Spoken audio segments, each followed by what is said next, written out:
Hello, my name is Chris Maurin, and on behalf of the Acton Institute, I'd like to welcome all of you to the 2021 Calihan Lecture and annual presentation of the Novak Award. May I first extend a special welcome to all of you joining us on live stream. Created in 2000, thanks to the generosity of Joseph L. Calihan and named after the theologian Michael Novak, the Novak Award rewards outstanding research into the relationship between theology, economic freedom, and a free and virtuous society by recognizing those early career scholars who demonstrate intellectual merit in advancing the understanding of theology's connection to themes of freedom, especially economic liberty. It comes with a $15,000 prize. In past years, it has been awarded to scholars around the globe, including Argentina, Brazil, Australia, France, Singapore, the United States, Finland, Germany, Lithuania, and Poland, to name a few. This year, the Novak Award has been awarded to Dr. Orlando Samões. Dr. Samões is the head of the undergraduate degree program in Political Science and International Relations at the Institute for Political Studies at the Universidade Católica Portuguesa, as well as the editor-in-chief of Nova Cidadania Quarterly Journal. He teaches at the university in the Great Books curriculum on figures such as Adam Smith, Montesquieu, Rousseau, and Publius. He also teaches decision theory, including game theory and public choice economics. Dr. Samões also teaches political science at Católica Lisbon School of Business and Economics. Dr. Samões received his PhD in political science from the Universidade Católica Portuguesa with a thesis entitled Natural Liberty and Virtue, a study on the ideas of self-love and benevolence in Adam Smith's thought. His current research concerns political economy and political theory with an emphasis on the intersections of political, moral, and economic principles. One of the requirements of accepting the Novak Award is that the winner is required to deliver the Calihan Lecture, named, of course, after the late Joseph Calihan. Dr. Samões' lecture today will be published as a longer paper in the Acton Institute's peer-reviewed academic journal, the Journal of Markets and Morality. So without further ado, I would like to invite Dr. Samões to deliver the 2021 Calihan Lecture. 10 years ago, in 2011, I ran a series of research workshops about the moral dimensions of a free society at the Institute for Political Studies of the Catholic University of Portugal. I taught the workshops with Professor João Carlos Espada every Thursday during lunch break, and for more than 2 years. I was introduced to Michael Novak in one of those sessions, and that I discovered one of the most inspiring research programs that then I re-encountered some of the themes in my thesis. I was thrilled to come across with the works also of Rodney Stark, Robert Royal, the latter of whom ended attending some of our gatherings in Portugal and in person. Those seminars still deeply motivate my current academic endeavors and adventures. 20 years ago, almost to the day, but not exactly, back in 2001, Michael Novak himself held a Tocqueville lecture at our institute, and precisely about Tocqueville. This was the main lecture launching our commencement ceremonies, our diploma ceremony, and one I would only read on paper because at that time I didn't have the idea that the IEP even existed. It is therefore with great enthusiasm that I will start this year's lecture by recalling what brought me here. The theme of my presentation will be the invisible hand. I've chosen this topic after considering the many other and probably equally good alternatives. I'll focus in two questions. First, does the invisible hand metaphor helps us understand the commercial society? And second, does it help us to cope with the tensions between self-interest and benevolence? Adam Smith is among the most well-known thinkers in the history of humankind. At times, it seems that everybody presumes to know at least a little of his work.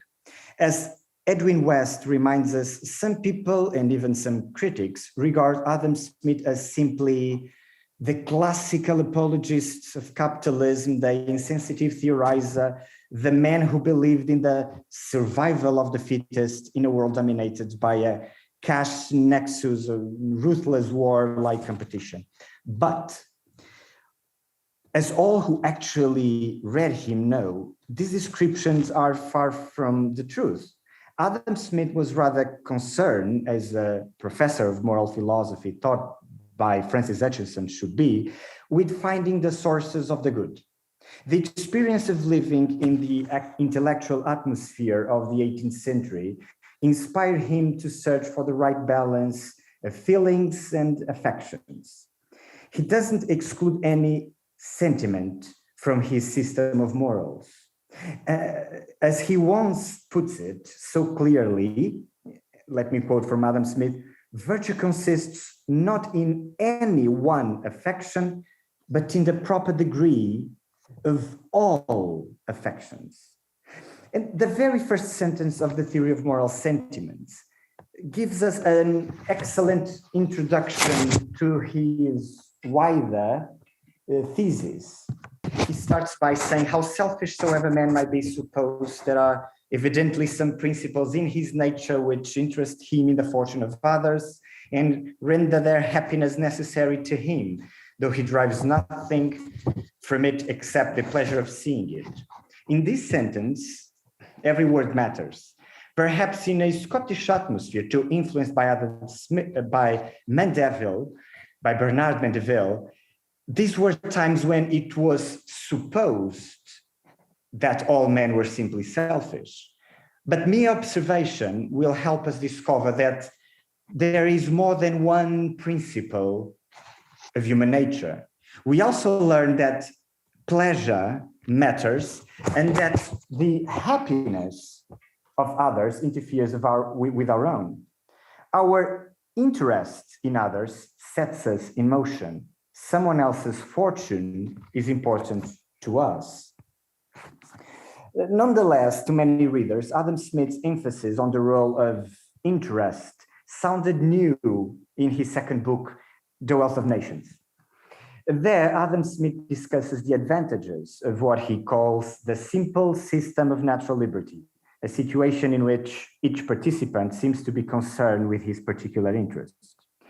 According to some readers, it was incoherent to write favorably of a moral bond aiming at benevolence in one book, and about the self-interested impulse for bread, beer, or butcher's meat in the other book. These difficulties explain why the so-called Das Adam Smith problem emerged slowly in Germany, hence my accent saying problem, almost the day after the publication of The Wealth of Nations.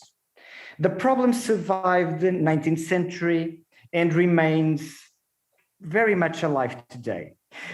For a number of commentators, the apparent incompatibility of the books meant that we should either discard Smith or accept the line of thought in The Wealth of Nations because he must have preferred self-interest to sympathy in the wide spectrum of motivations for human action. My interpretation differs from these conclusions. Adam Smith was, after all, deeply interested in the relationship between morals, economic freedom, and a free and virtuous society. For him, these ideas were not mutually exclusive. Far from it. I will argue that his proposal for a new commercial society actually imparts a system of morals which emphasizes benevolence. Michael Novak himself is a most distinguished author who also worked with the utmost elegance on the connections between free society core ethics and economic prosperity. As his editor, Edward Youngkins, once stated, and I quote, Novak explains that Adam Smith and John Stuart Mill were wise to view economics as a branch of moral philosophy.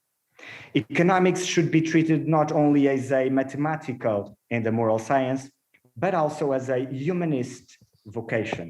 Every person is an acting subject, capable of reflection and choice, faced with scarcities inherent in nature, and sensing the call to barter, trade, create, and better their condition. He adds, political economy is the study of human action. It is the branch of moral philosophy that studies what is right and what is wrong in dealing with scarcity and optimizing prosperity. End of quote. Let's explore this possibility by starting with the concept Smith is most famous for, the invisible hand. The invisible hand is perhaps the most known and also misrepresentative expression of Smith's work. Smith probably wouldn't have guessed it would become known for describing the operations of a free market order, as it is only mentioned twice or three times, considering the one in astronomy, in the history of astronomy. Some have considered it merely incidental to his scheme. It was by chance. In the history of astronomy, Smith explains just before the famous sentence that only irregular events of nature, such as thunder, lightning, were at first attributed to invisible beings. He meant that normal situations eventually cease by their regularity to be explained by divine entities. The sentence came as follows. Fire burns and water refreshes. Heavy bodies descend and lighter substances fly upwards by the necessity of their own nature, nor was the invisible hand of Jupiter ever apprehended to be employed in those matters.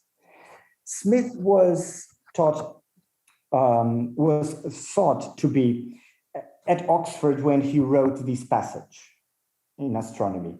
So this is likely the first time he used the concept. It is almost certainly different from the other two invisible hands, which don't belong to Jupiter. The regularities they inspire will be derived from human-handed activities rather than heavenly bodies. And it took more than 100 years for readers to notice them in his writings. We could even argue that it wasn't until the middle of the 20th century that the phrase invisible hand was directly addressed in Samuelson's book, Economics, an introductory analysis. And it was seen as the pathway to an efficient equilibrium in a perfectly competitive market.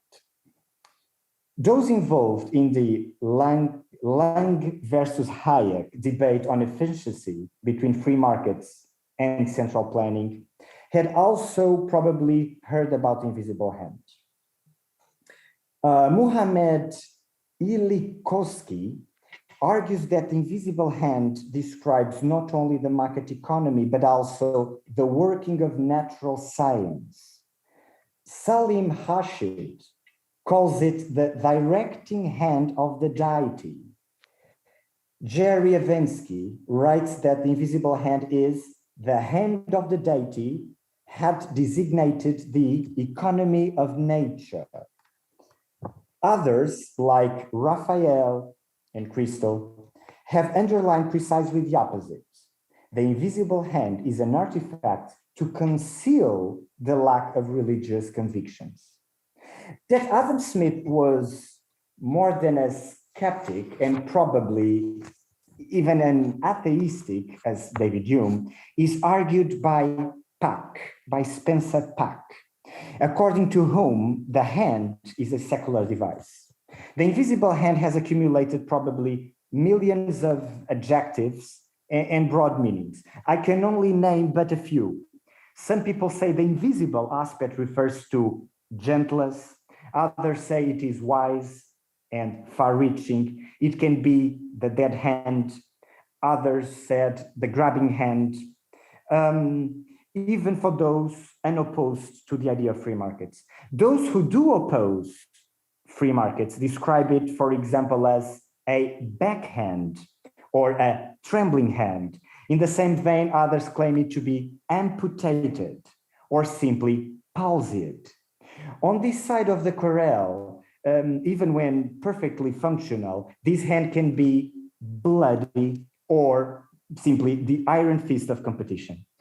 For those who interpret it as a pro-market device, like George W. Bush, former president of the United States, the hand, and I'm quoting, improves the lives of people, as contrasted with the government's invisible foot that tramples on people's hopes and destroys their dreams. For Milton Friedman, Smith's unseen hand represents, quote, the power of the market to produce our food, our clothing, our housing, end of quote, and also serves as a scheme of coordination without central planning. Economists in this school describe its astonishing capacity to handle a coordination problem of truly enormous proportion. For John Elster, the invisible hand shapes human affairs, but by producing unintended consequences or externalities. Oswald argues that there is a rationality to its final outcomes. The invisible hand is invisible to the extent that it allows the coordination of unseen features of the commercial society, such as the relative scarcity of a supplied good in relation to a consumer's willingness to pay. It is possible to argue that some subjects like biology or medicine, which were developing during Smith's lifetime, use the word invisible to represent the theme of modern science. Science would entail the study of relations between elements we cannot see with our bare eyes. If this is true, the term signifies a passage from the rudimentary knowledge to the advent of a serious science of what we now call economics. The invisible hand works by coordinating, intertwining interests, and appears to clash with Smith's desires to incorporate benevolence into human motivation. But as Milton Friedman argues, disregard for our own interests turns out, for Smith, to be more successful in the field of benevolence than government actions.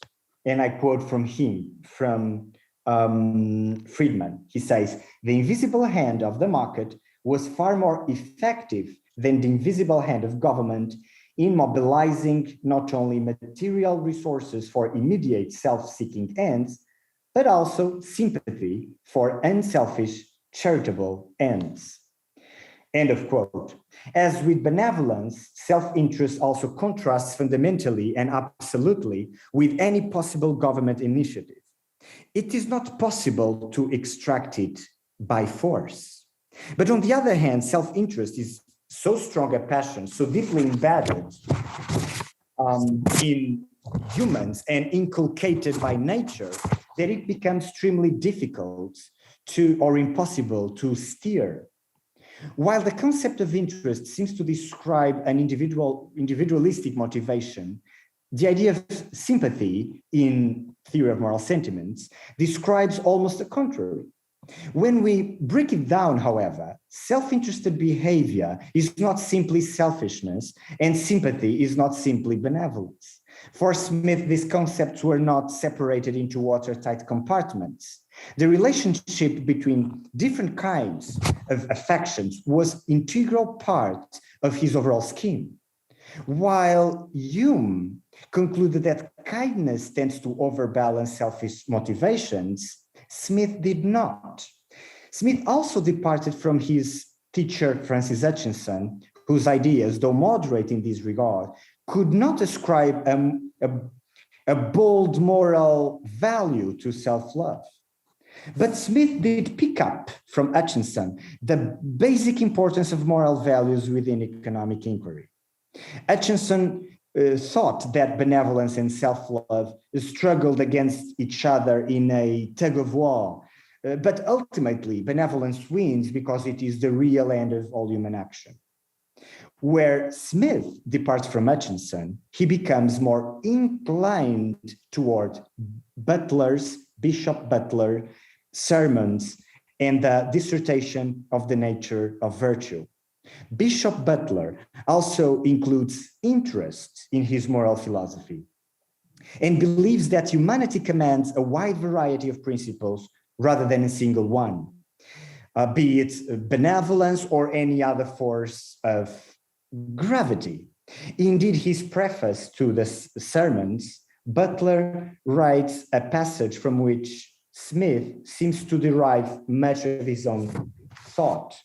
It is long, but let me share it with you. It is long, but it is important.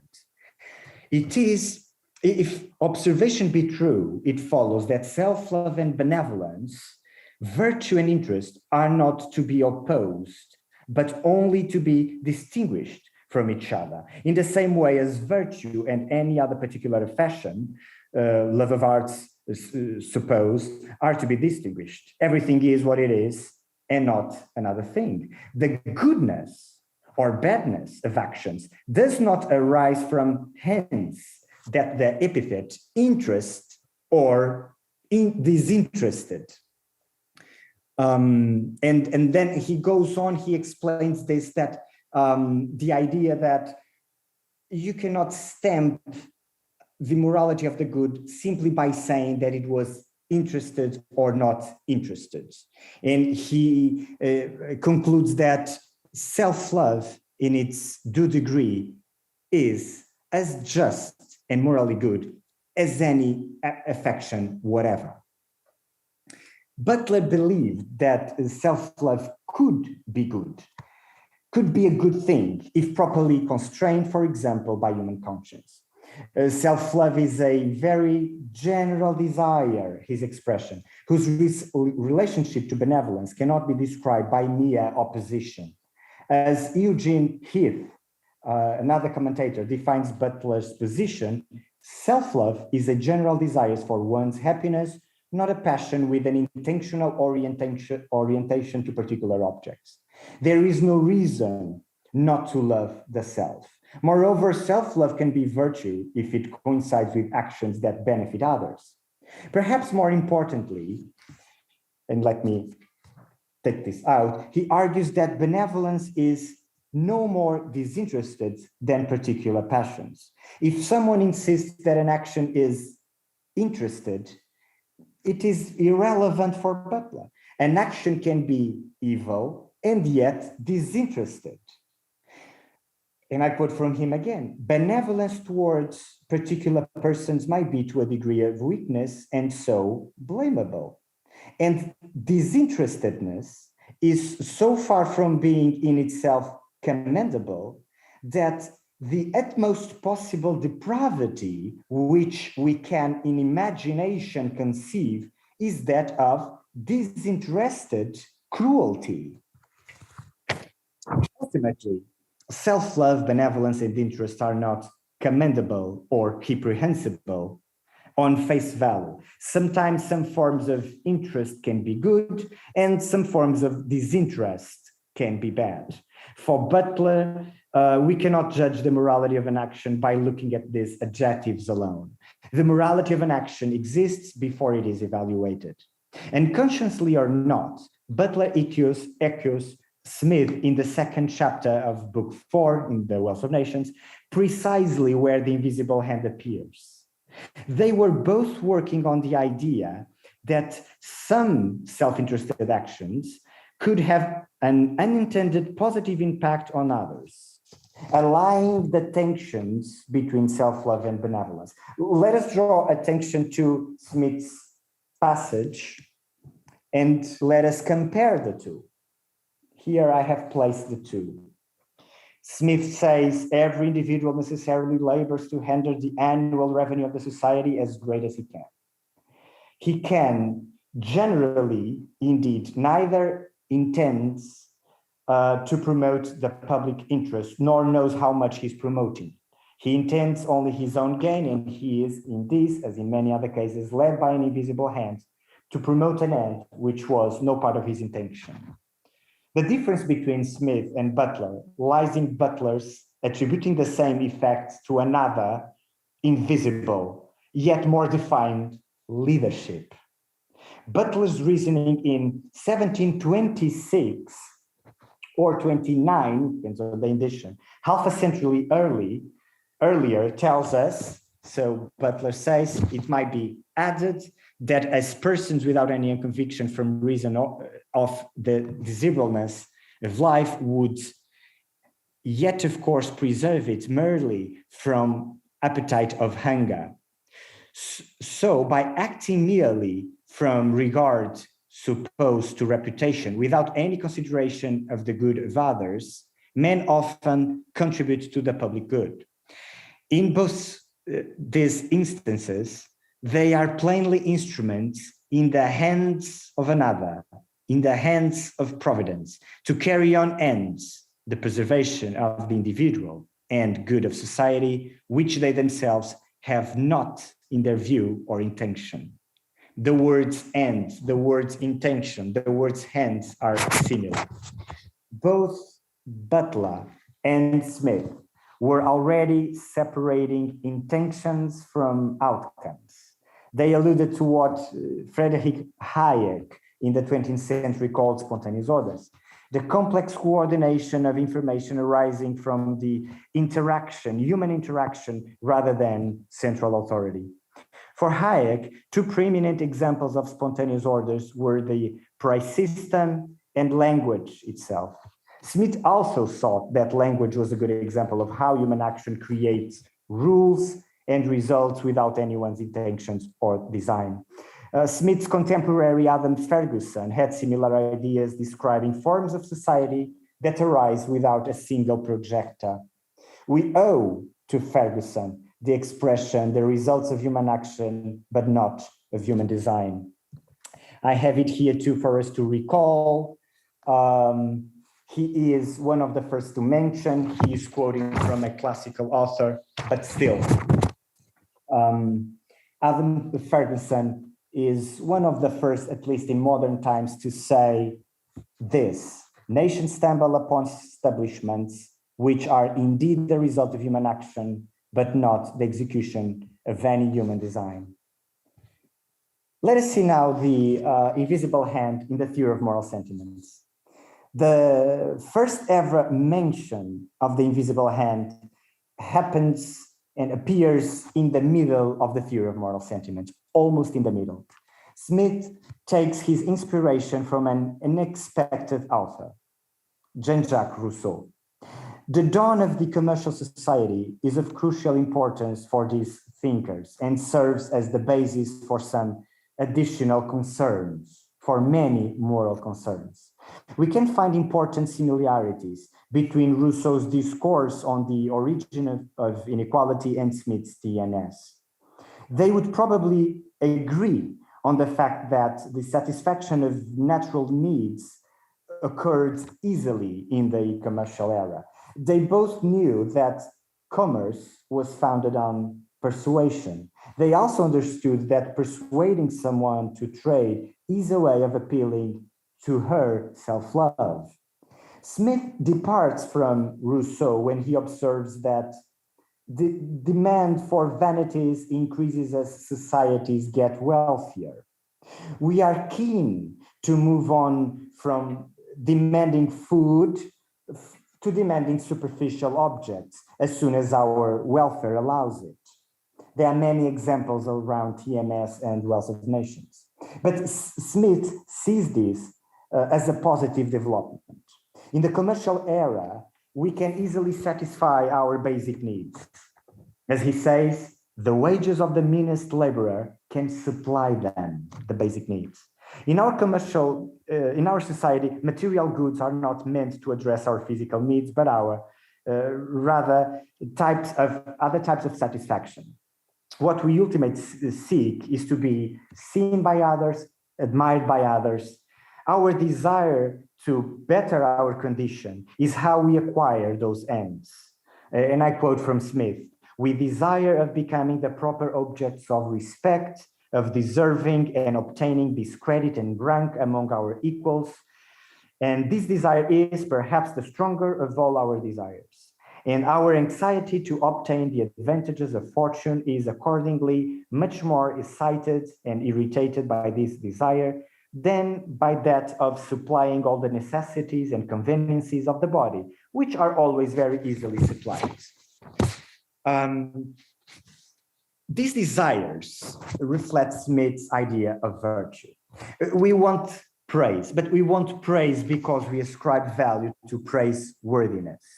Contrary to Rousseau, for whom the disposition to seek approval of others is linked to a real indifference between good and evil, for Smith, a man desires not only to be praised, but praiseworthiness, or to be that thing which, though it should be praised by everybody, is, however, the natural and proper object of praise. What Smith is saying is that we are only capable of conceiving the idea of praise because there must be actions that we consider really praiseworthy. Love of praise, then, is but a derivative manifestation of a more fundamental desire, love of praiseworthiness. This contrasts with Hutchinson, who considered truly virtuous action to be pure or completely disinterested. Only selfless benevolence for Hutchinson would be good. For Smith, this couldn't be the whole truth. It is actually possible to be virtuous while acting from self-interest. And I quote from him again, but I can't even share it. It would be easier. "Regards to private happiness and interest too appear upon many occasions very laudable principles of action. The habits of economy, industry, discretion, attention, and application of thought are generally supposed to be cultivated from self-interested motives, and at the same time are apprehended to be very praiseworthy qualities which deserve the esteem and approbation of everybody." This is said in the theory of moral sentiments, not in Wealth of Nations. Man does not simply work for bread, beer, or butcher's meat. He works foremost in order to be seen favorably by others, that is, to entice the other's sympathy. But there is still another third reason, which many commentators, but also Milton Myers, helpfully pointed out: design and harmony. We want the order, the regular, the harmonious movements of the system, the machine of economy by means of which it is produced. The pleasures of wealth and greatness, when considered in this complex view, strike the imagination as something grand and beautiful and noble. Again, I'm quoting from TMS. From Smith's point of view, the commercial society can be praised for being well-ordered and harmonious. Striving to become richer can be proper for the sake of this harmony. The invisible hand contributes to these balances. As he writes, the differences of wealth and rank among men are by themselves necessary for the prosperity and good order. Smith also discusses the extreme toil and hard labor of what he calls the poor man's son, to emphatically criticize the corruption produced by luxury and wealth. While doing so, he praises poverty and virtue. The phrase where Smith insists that the poor courts the great and the rich whom he hates is almost the simplest translation of a phrase from Rousseau's discourse. And I quote, "For this purpose, he makes his court to all mankind. He serves those whom he hates and is obsequious to those whom he despises." This is almost plagiarism from Rousseau. Rousseau's civilized man then, at the end of the discourse, is similar to Smith's poor man's son. They both get, in the end, no real satisfaction in their extreme dependence on the rich. Smith also argues with Rousseau and agrees with Rousseau when he defines the activity of the rich as being rapacity, precisely where the latter wrote rapines in French. But the similarities end there. For Rousseau, the rich will try to subdue their neighbors since their ambition for dominance has no limits. For Smith, the rich are led by an invisible hand to promote an end that was not part of their intention. Both rich and poor get the sense of enjoyment that Rousseau argues is impossible in a civilized society. In both cases, the hand of the rich distorts dissatisfaction that was felt by the savage in the state of nature for Rousseau and the poor man's son in Smith. Rousseau's hand of the rich in this passage is the cause of our problems. Let us compare again, and I have here both passages. Rousseau says, they, the poor, saw everything change around them, they remain still the same, were obliged to receive their subsistence or steal it from the hand of the rich.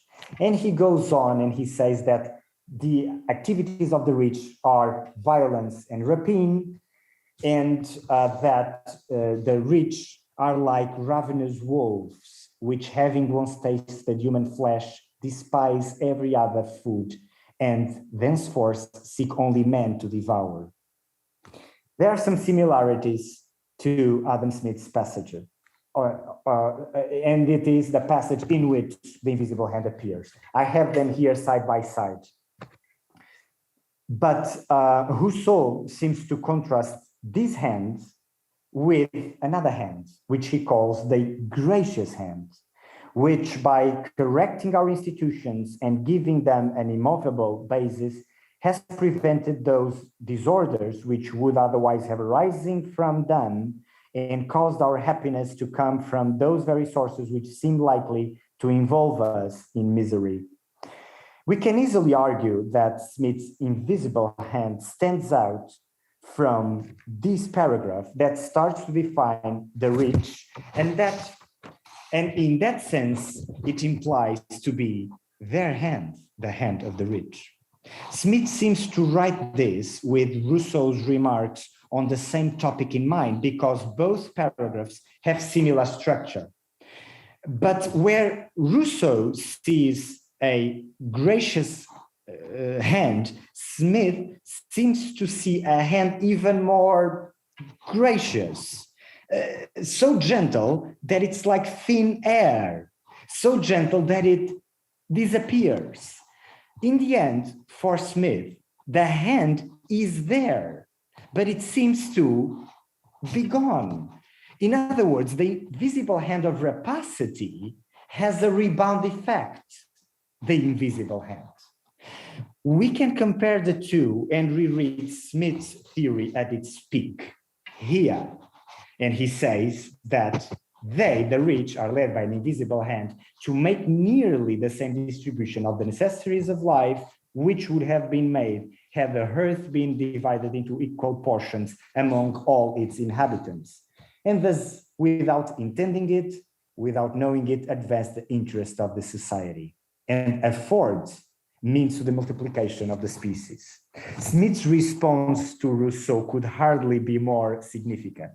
Rich and poor get more or less the same access to the joy of security as a result of the workings of another hand that Rousseau did not see. For Smith, they are nearly upon a level. And if some imbalance is found, it functions in favor of the poor. As the rich will still have the trouble of fighting for security by exposing themselves to the risks of conflict with their neighbors. Rousseau and Smith could not be further apart here, could not be more far apart. Smith's commercial society will give satisfaction to all. Smith's commercial society will give satisfaction to all, but slightly more to the poor. For Rousseau, to none.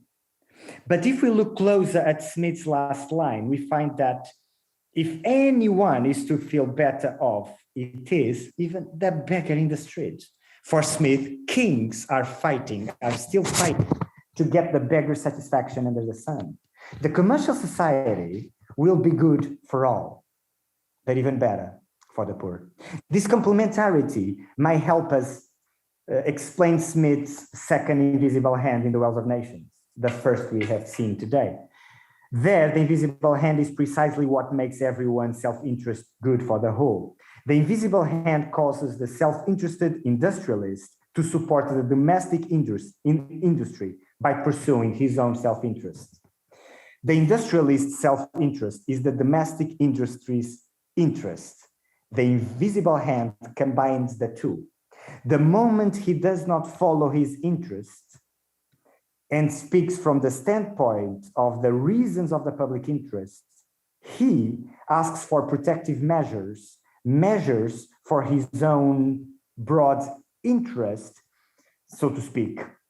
These measures, protective measures, are only possible by the rational design and ultimately uphold a partial interest set in absolute contrast to the common good.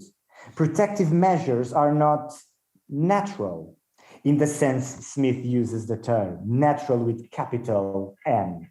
If the merchant alluded to is said to be thinking about public interest and not just his self-interest, he acts in favor of a particular interest in the society, his own. This is a paradox. If you think about your interest, you benefit everyone. If you say you think about everyone's interests, you will only benefit your own interests. This is the outcome of a tension between intentionality and efficiency. For Smith, those who preach good intentions are only whining. Those who direct their self-interest to a fruitful activity instead will uplift the standards of living. This means that the industrialists promote the public good if restricted to self-interest only. And even in a certain narrow sense, I look at this passage, which I think it's so crucial and interesting. By pursuing his own interest, he frequently promotes that of society more effectually. This is a matter of efficiency than when he really intends to promote it. I like these italics on that more effectually. The invisible hand promotes then opulence for all and lifts the condition of the poor efficiently. This is the history of the Industrial Revolution, or in Smith's words, the effects of frugality and parsimony in advancing the overall level of capital. Michael Novak, to end where we started, called this progress the transformation. I'm quoting from one of his essays that was published in the book 3-in-1 Essays on Democratic Capitalism, page 223. And he says that the invisible hand helped change people's perceptions of business as a part of human progress. Novak believed that both David Hume and Adam Smith were responsible for what he called, and now I'm quoting from Novak, the great moral transformation in Western ethical reality, a transformation they thought for the better, especially from the viewpoint of ordinary people and the poor. I'm now on the minute 41. I would have conclusions, but I know that I must meet the deadline, and therefore I will wrap it up here. And maybe if you have some questions, I will just pinpoint some parts of the conclusion, which I think could be worthwhile, but by no means that I want to go on any further than the 41 minutes. Okay, so thank you very much once more. And with this, I finish for now and wait for your criticism, and observations. Thank you, Orlando. It's great to be with you. I'm Sam Gregg. I'm the Director of Research at the Acton Institute. It's my happy task to pose some questions to you based upon your lecture, as well as your great knowledge of the great Scottish philosopher of the 18th century. You've spoken very eloquently in your presentation about the types of virtues that Smith thought were important for commercial society, and you spent a lot of time talking about the role that self-interest plays in the formation and development of commercial orders. Smith also, however, does say some negative things about commercial society. He's not one that sees that the advance of commerce and the advance of markets is something that's an unalloyed blessing.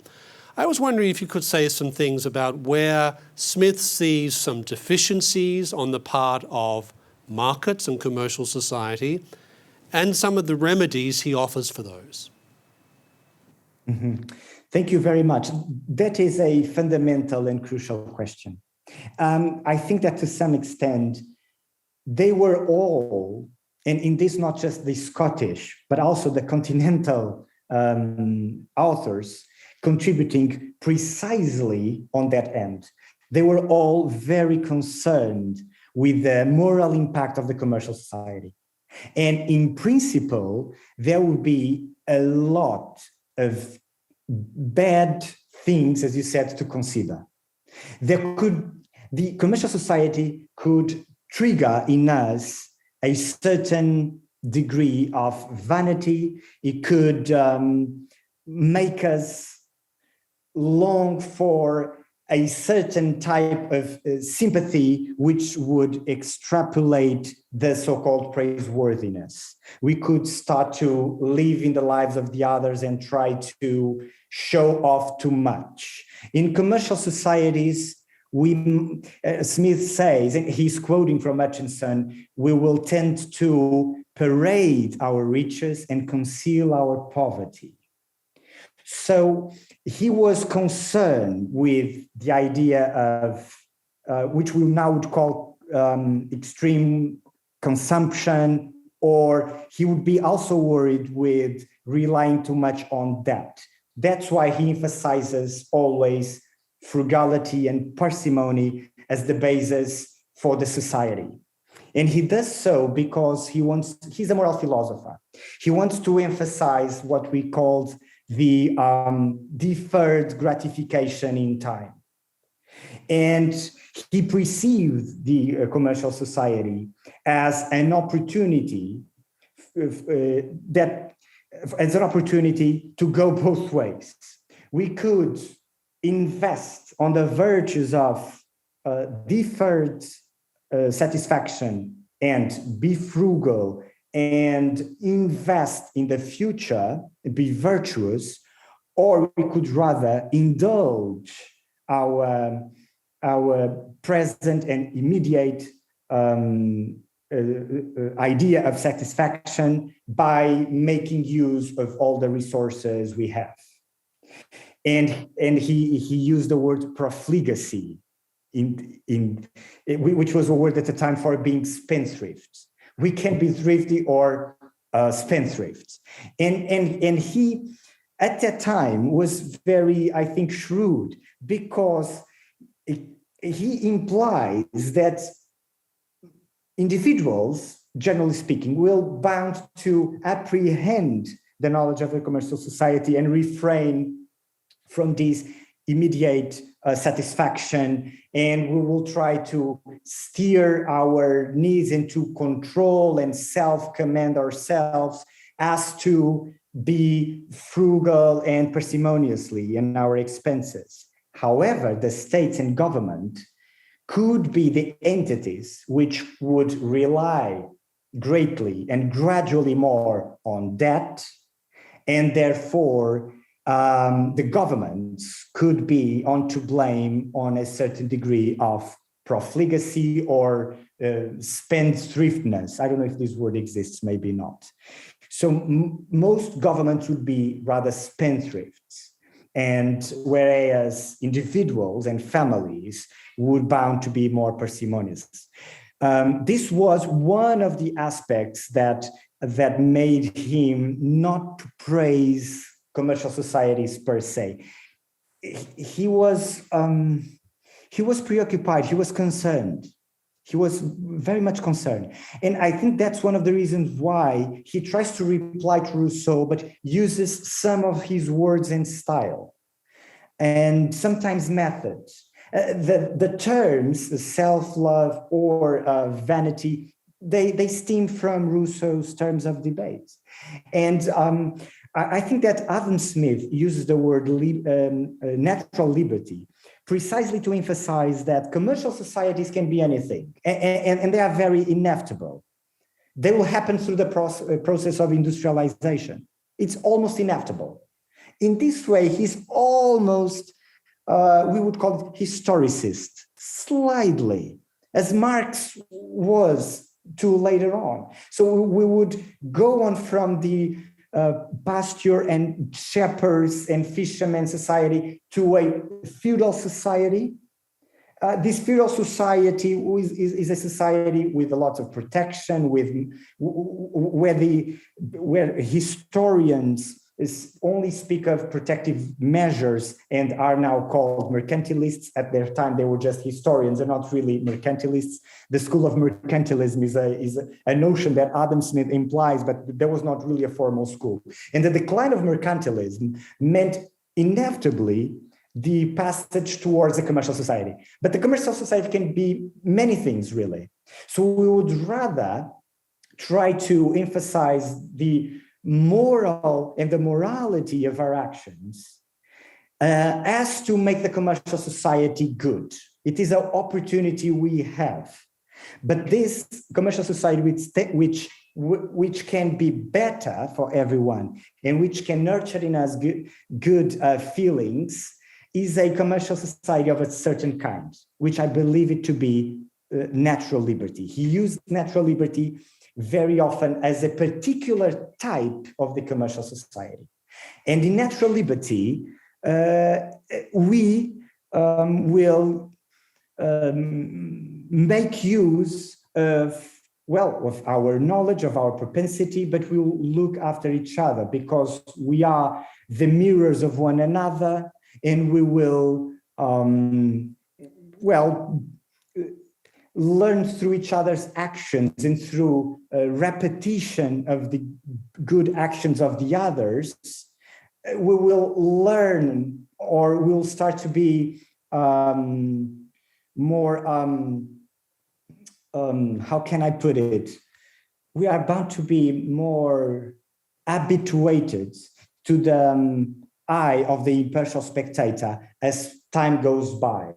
For Adam Smith, our morality is a sort of a learning process, which evolved gradually through the observation of the others and their good actions, which will tend to mirror more often than perhaps not so good actions. And but yes, commercial societies can be defying. They will be a challenge. For you, which follows up very naturally from some of the remarks you just made, but also some references you made in your presentation. And that concerns the role of religion, the role of religion.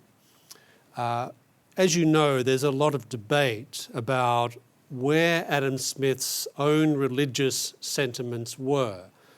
I'm personally inclined to think he's somewhat of a deist rather than a skeptic or a Christian, but there's debate about all those things. But my question follows up from the previous one, and the question essentially is this. What role does Smith see for religion in tempering some of the tendencies of commercial society that he and others were worried about in the 18th century? That is certainly a very important question again. And it is at the center of many of the efforts of many important commentators.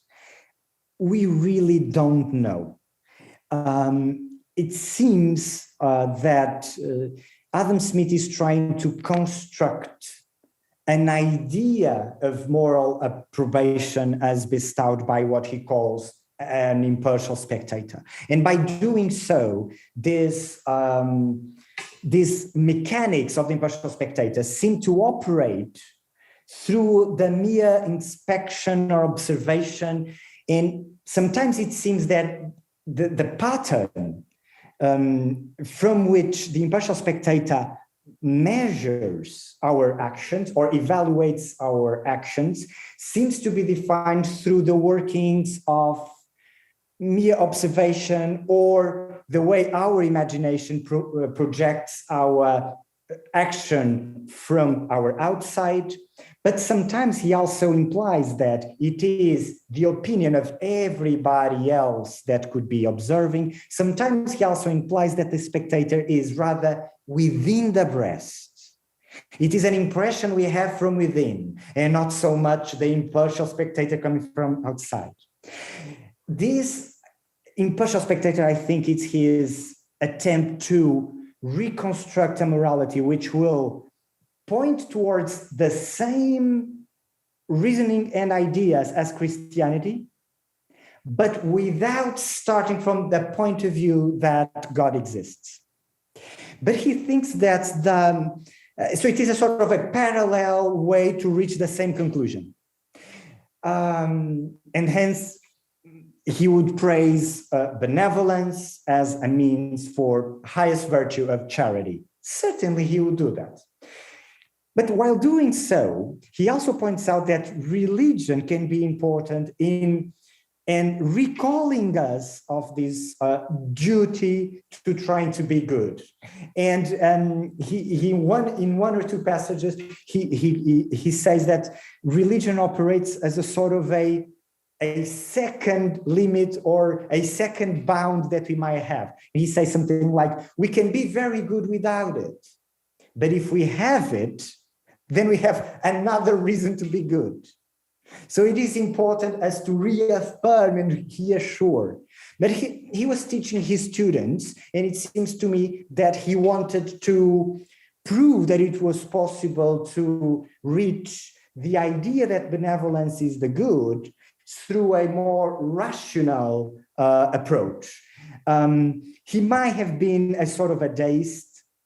I believe that his ideas of natural liberty and his emphasis on what is natural seems to be of a deist kind. Also, in my studies, I have encountered the influence of Bishop Butler a lot and of Francis Hutchinson, not so much of David Hume. And I know that David Hume was important, but David Hume was rather the very skeptic real here and very deistic. But more recently, there was a very recent book published a year ago, or less than that, and the author, it's called The Unfaithful and the Professor. It's about the friendship between Smith and David Hume. And he tries to say that they're very close, so it could be against my thesis, but it is not. And the reason is because that book is very important, and it calls our attention for their similar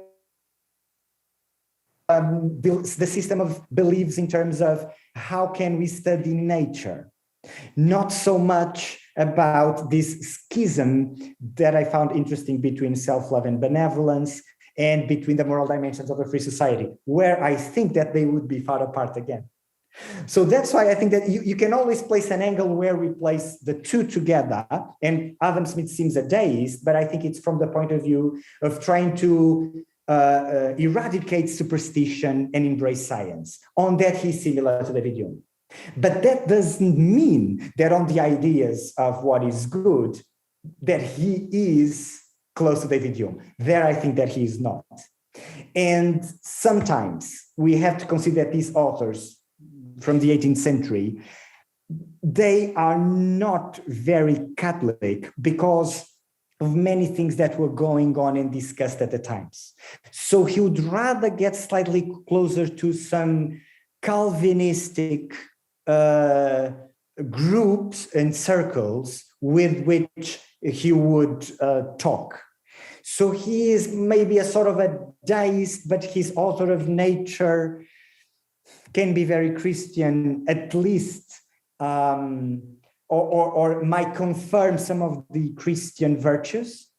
Can be a deist of sorts, but it can be also a Protestant / Calvinistic every now and then. But the role of religion would be important, a second bound, a second reason to be good. Well, thank you very much for that. A further check on us. Thank you very much for that. There's so much more we could talk about it. I'd love to discuss it sometime in the future. The fact, for example, that so many of the people involved in the Scottish Enlightenment were ministers of the Church of Scotland, which is very different to what you find in, for example, continental Europe. But I'm afraid we're out of time for questions now, so I'm going to hand over to the Acton Institute President, Chris Maurin, for the formal presentation. Well, thank you so much. But let me thank you. Your questions, and I would like to, continue on and on the whole night. So I hope that this was not the last time that we discuss Adam Smith or the Scottish Enlightenment or the 18th century political philosophy, which I think it's really at the core of our of the idea of the prize here, and it's, I think, a crucial century that we should go back to if we want to know more about the moral dimensions of freedom and the free markets. Thank you, Dr. Samões, for your excellent lecture and for the very engaging conversation led by my colleague, Dr. Samuel Gregg. It's now my honor and duty to formally present the Novak Award. On behalf of the Acton Institute, and in recognition for your outstanding intellectual contributions that undergird the free and virtuous society, I am happy to present to you today the 2021 Novak Award. Thank you again for your outstanding contributions and for the work we can expect from you in the future. Thank you so much. Thank you so much, Professor Gregg, and hope seeing you guys in the near future and in person. And we will continue to strive on the connections between morality and free markets, which are so needed and so interesting. Thank you so much to all of you. Well, thank you very much for your presentation. We hope that the award assumes a prominent place in your office, perhaps next to that picture of Adam Smith that we see in the background. So I have a couple of... This was a little bit of a joke, but yes. I have a few announcements to make by way of closing. First of all, I'd like to remind all of you who are watching online that the deadline for the Novak Award for 2022 is March the 15th. March the 15th, 2022. All information may be found on the Acton Institute's website.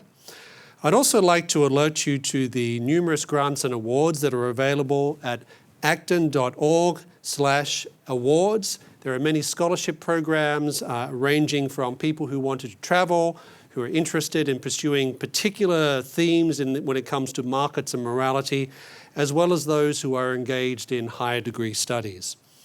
The last thing I will mention is that the Business Matters Conference, in which many of the subjects that we've talked about today are addressed, albeit in a more contemporary and in a more explicitly business setting, this will be held on February the 24th, 2022. I highly recommend that for all those who are interested in studying these questions.